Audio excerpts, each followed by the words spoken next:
Researchers have known for a long time that stress has negative impacts, not just on psychological, but also on physical health as well.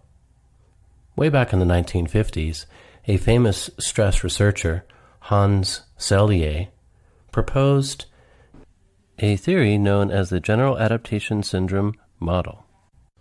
So, Dr. Selye proposed that the stress response system can be characterized as having three distinct phases over time, known as the alarm phase, the resistance phase, and the exhaustion phase. Let's zero in on the first phase, or the alarm phase, which describes what the stress response system is designed to do: help us to cope with emergency short-term changes in our environment. In response to a perceived change in the environment, the stress response system causes the release of two stress-related hormones, cortisol and epinephrine, which together produce a series of changes within the body that mobilize the body's resources for coping with short-term immediate threats. The first of these hormones, epinephrine or adrenaline, initiates a series of changes within the body. For example, an increase in heart rate, an increase in blood pressure, an increase in breathing, an increase in strength, and an increase in the release of sugar from the liver to produce fuel for the muscles. And all of these changes are really terrific if we are running from a target, that are less helpful when we are sitting in bumper-to-bumper traffic. And the thing is, the stress response system is triggered every time that we feel we are in some trouble, small or large, and this includes all sorts of non-emergency events as well, such as having a fight with your romantic partner. In addition, a second stress-related hormone, cortisol, is also released.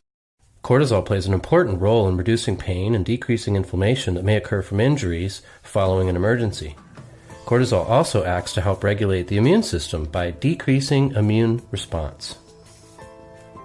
Now, moving on to the second stage, known as the resistance phase, the release of epinephrine and cortisol can continue for long periods of time in response to long-term stressors. In our modern lives, there are many potential sources of long-term stress, such as a difficult relationship or financial insecurity, a difficult job, or an illness in the family. The potential causes are innumerable. The key point here is that during the second phase, resistance, the individual is releasing large quantities of these stress hormones over a prolonged period of time.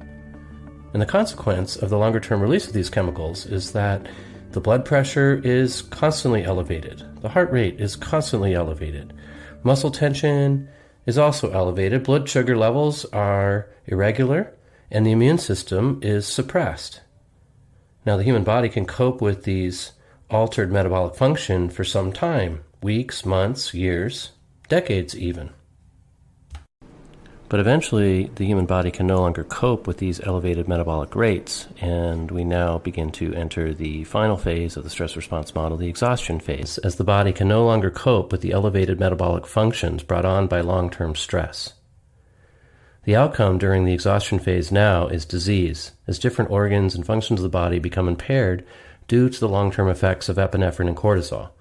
And these effects can be varied and really depend on the individual and their individual susceptibility.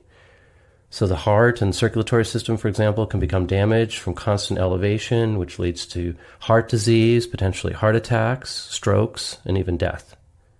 The individual can develop diabetes from long-term dysregulation of sugar, and back and neck problems from elevated muscle tension. And the long-term suppression of the immune system by cortisol can lead to the development of all sorts of infectious diseases, such as influenza and worse, and even non-infectious diseases such as cancer, which can lead to, of course, a premature death. So stress itself can kill. Vamos a hablar del estrés. El estrés es una respuesta natural del organismo ante situaciones de peligro, de gran tensión o elevada presión. Pero ¿cómo se produce realmente? Estos estímulos llegan al cerebro, concretamente a una zona formada por el hipotálamo y por la hipófisis, las cuales se comunican a través de mensajes de corto alcance que son neurotransmisores. Ante el estrés, el mensaje que se envía es el factor liberador de corticotropina, o CRF, que estimula la hipófisis, activando la secreción de otra hormona, la adrenocorticotropina, o ACTH. Este es como un mensajero de largo alcance, que va a llegar a los riñones, concretamente a unas zonas situadas encima de ellos, que son las glándulas suprarrenales. Ante la llegada de esta señal, las glándulas se activan y secretan cortisol. Además, el hipotálamo va a secretar dopamina, la cual va a reaccionar con el cortisol para generar la adrenalina. Esta adrenalina va a ser generada también por las glándulas suprarrenales y es la que va a generar la aceleración de la frecuencia cardíaca, la de la respiración, dilata las pupilas, evita la micción, detiene la digestión y aumenta el metabolismo del hígado, que son respuestas típicas ante una situación de riesgo. El problema aparece cuando el estrés se prolonga y se acaba la dopamina. Esto genera depresión y problemas de sueño, además de acumularse el cortisol. La acumulación de cortisol impide la regeneración celular, lo que produce inmunodeficiencias, es decir, nos volvemos más susceptibles ante una infección, aumenta la irritabilidad, aparecen dolores de cabeza y problemas digestivos porque no se renuevan las mucosas. Todo esto lleva a lo que se denomina como estrés crónico.